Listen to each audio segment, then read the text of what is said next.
চলে এসেছি আমি কিচেন ডাক্তার ছায়াদি আজকের রেসিপি নিয়ে। আজকের রেসিপি কালো জামের আচার। তার জন্য নিয়ে নিয়েছি আমি এক বাটি কালো জাম, এক বাটি চিনি, কটা শুকনো লঙ্কা, মৌরি আর গোলমরিচ। দেখতে থাকুন, সঙ্গে থাকুন। লাল লাল ঝাল ঝাল শুকনো কড়াইয়ের মধ্যে গোলমরিচ, লঙ্কাটা আর মৌরিটা আমি একটু গরম করে নেব বা একটু ভেজে নেব।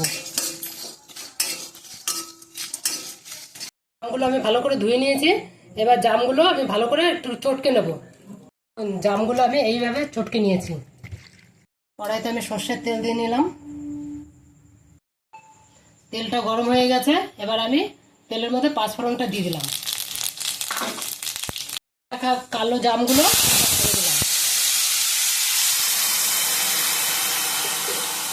পরিমাণ মতন একটু লবণ দিয়ে দিলাম আর একটু হলুদ দিয়ে দেবো। কয়েকটা খেজুর আমি কেটে ধুয়ে নিলাম। ধুয়ে এবার এর মধ্যে দিয়ে দেবো। বাটি চিনি দিয়ে দিলাম। জামের মধ্যে আছে পর্যাপ্ত পরিমাণে কার্বোহাইড্রেট, ভিটামিন এ, বি এবং সি, রয়েছে পটাশিয়াম, ম্যাগনেসিয়াম, আয়রন এবং আরও অনেক খনিজ পদার্থ।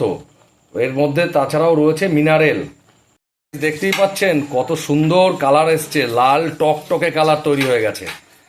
তো যাই হোক, জাম খেলে পেট ঠান্ডা থাকে এবং হজম শক্তি বাড়ে। বদহজম, কোষ্ঠকাঠিন্য, ডায়রিয়ার মতন সমস্যা প্রতিরোধে সাহায্য করে।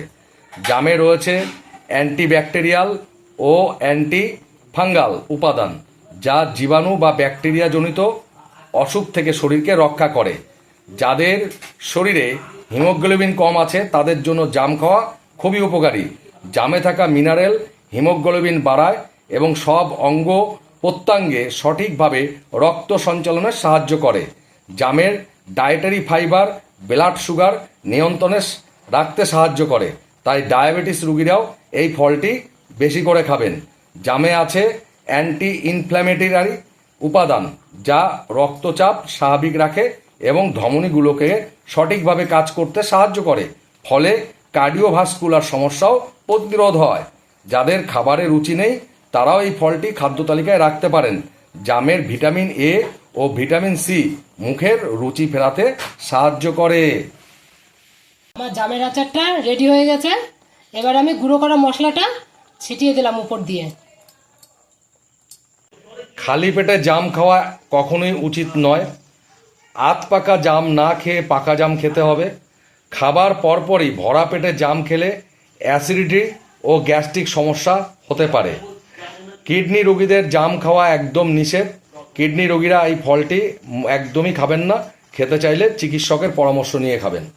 আমার জামের আচার তৈরি হয়ে গেছে। টক ঝাল মিষ্টি, রান্নাঘরের সৃষ্টি। জামের আচার তৈরি করে ফ্রিজে রেখে মাসের পর মাস খেতে পারবেন। লাল লাল ঝাল ঝাল।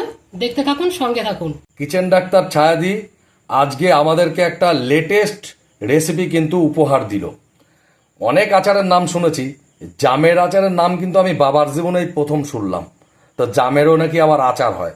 তো এটা সম্পূর্ণ কিচেন ডাক্তার ছায়াদির রিসার্চ করা একটি পেটেন্ট আইটেম বলা যেতে পারে।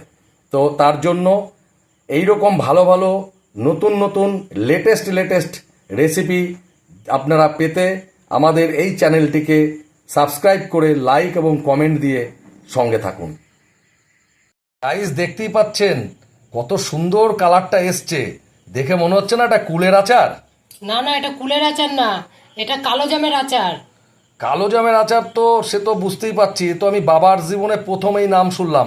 আমি গীতা, কোরআন, বাইবেল, ভাগবত কোনো জায়গায় এত বই পড়েছি, কোথাও এই কালো জামের আচার হয় আমি কোথাও শুনিনি। এই জামের আচারটি আমি নিজের মন থেকে তৈরি করেছি। টক ঝাল মিষ্টি। কিচেন ডাক্তার ছায়াদির রান্নাঘরের সৃষ্টি।